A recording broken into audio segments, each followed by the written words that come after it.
نہ کوئی اس کے اوپر پودا ہے، نہ اس کے اوپر کوئی پتھر یا سنگریزے ہیں، بالکل صفا چٹیل میدان آپ کے کرکٹ کا گراؤنڈ کی طرح بالکل صاف ہے، اور اس کے اوپر پرندے کا پر، اور اس کے بعد میں میرے آقا فرماتے ہیں یقلبہ الرِّیاح ظاہر البطن، ہوائیں اس کو ظاہر و باطن الٹ پھیر کرتی رہتی ہے، یعنی اسی پرندے کے پر کو جو چٹیل میدان میں پڑا ہے اس پر اگر ہوا چلتی ہے تو ظاہر سی بات ہے ہوا کی وجہ سے وہ پرندے کا پر کیا ہوگا، اوپر نیچے ہوگا، اڑے گا۔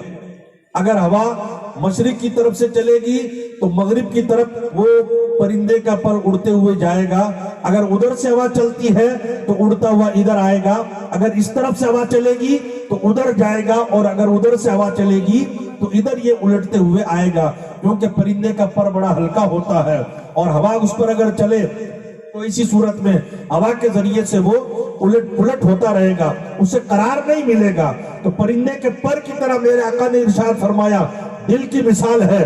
اب اگر اس پرندے کے پر کو ہمیں سکون دینا ہے، قرار دینا ہے، ٹھہراؤ دینا ہے، جماؤ دینا ہے تو کرنا کیا ہوگا؟ ہم اگر اس کے اوپر لے جا کر کے ایک ویٹ رکھ دیتے ہیں، وزن رکھ دیتے ہیں، 100 گرام کا پتھر آپ نے اٹھایا، پرندے کے پر پہ رکھا، اب وہ پر جم گیا ہے، ہوا مشرق سے چلے تب بھی پرندے کا پر ٹھہرا رہے گا، مغرب کی طرف سے چلے تب بھی پر اڑے گا نہیں، یہ شمال اور جنوب کی طرف سے ہوا چلے تب بھی پرندے کا پر اب جو ہے الٹ پلٹ نہیں ہوگا، اس لیے کہ وہ اس وزن کی وجہ سے دب گیا ہے اور اسے قرار مل گیا ہے۔ اس الٹ پلٹ ہونے والے پرندے کے پر کو ایک ٹھہراؤ مل گیا ہے اور ایک سکون کی جگہ مل گئی ہے جہاں پر وہ ساکن اور جامد ہے، اور اب ادھر ادھر الٹتا پلٹتا نہیں ہے۔ بلا تمثیل و تشبیہ میرے آقا نے دل کی یہی مثال ارشاد فرمائی کہ دل کی بھی یہی مثال ہے، دل پر بھی نفسانی خواہشات کی ہوائیں چلتی ہیں،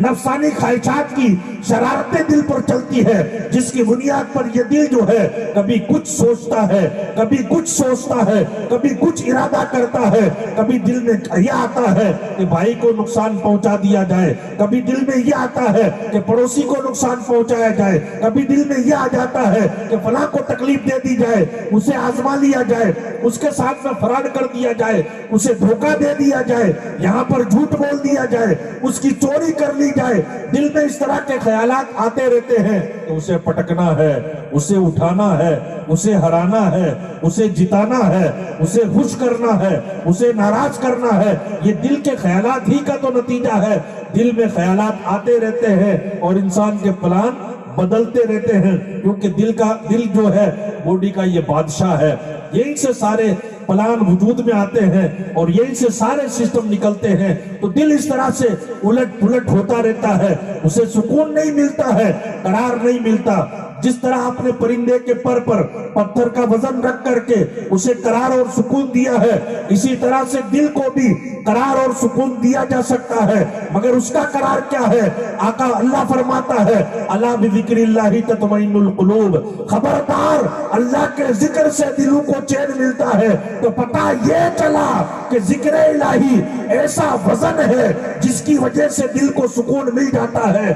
اگر دل کے اوپر اللہ کا ذکر کو رکھ دیا جائے اور ذکر کا وزن رکھ دیا جائے، کبھی نماز کا وزن ہے، کبھی روزے کا وزن ہے، کبھی نفلوں کا وزن ہے، کبھی صدقات کا وزن ہے، کبھی خیرات کا وزن ہے، کبھی عبادتوں کا وزن ہے، کبھی ریاضتوں کا وزن ہے، کبھی ماں باپ کی خدمت کا وزن ہے، کبھی پڑوسیوں کے ساتھ میں حسن و سلوک کا وزن ہے، کبھی اپنے بڑوں کا ادب کر کے دل پہ وزن رکھ لیا، ماں کی خدمت کر کے اس کے قدموں کو بوسہ دے کر کے اگر دل پر وزن رکھ لیا ہے تو ایسی صورت میں یہ دل کہیں نہیں بھٹکے گا اور دل کو سکون مل جائے گا اور دل کو قرار حاصل ہو جائے گا۔ سبحان اللہ، بے شک حق ہے۔ تو برادران ملت اسلامیہ، دل کا سکون یہی ہے اور سکون کہیں پر نہیں ملتا ہے، اللہ کے ذکر میں سکون ملتا ہے۔ ہم نے ذکر کو چھوڑا، دنیا میں پھنسے اور اس کے بعد میں ہم نے اپنے دل کا علاج تلاش کیا یا اپنے سکون کو ہم نے تلاش کیا، سکون کا مداوع ہم نے ڈھونڈا، کبھی ملنے والا نہیں ہے۔ برادران ملت اسلامیہ، ہمیں اپنے آپ کو ذاکر بنانا ہوگا، اللہ کا ذکر کرنا ہوگا۔ پروردگار نے پوری باڈی ہمیں ذکر کے لیے عطا فرمائی ہے اور بزرگان دین نے یہی کام کیے ہیں۔ آپ ہاتھ سے بھی ذکر کریں،